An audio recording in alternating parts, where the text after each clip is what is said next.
Un va-et-vient de plongeurs, avec à chaque fois quelques belles trouvailles. On a plein d'épaves de l'Antiquité, mais vraiment peu de l'époque médiévale.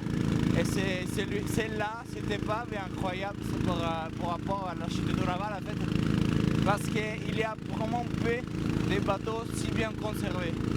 Sur ces images sous-marines, l'épave du Lauron 11. Elle se trouve à 2 mètres de profondeur seulement.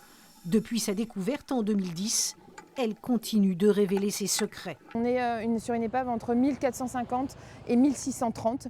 On sait aussi également que ce n'est pas un navire de commerce. Ce n'est pas un navire qui a une cargaison importante. De toute façon, il a un faible tirant d'eau, donc il peut pas charger une cargaison.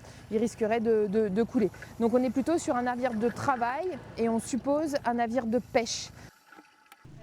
Là sont exposés les derniers bouts de bois remontés de l'eau. On va essayer d'examiner les traces d'outils, examiner également la manière dont le bois a été débité, etc. Donc on fait c'est une sorte de laboratoire, disons, qui nous permet d'observer vraiment en détail les documents archéologiques. À côté, les étudiants en Master 2 d'archéologie sous-marine s'attellent au nettoyage.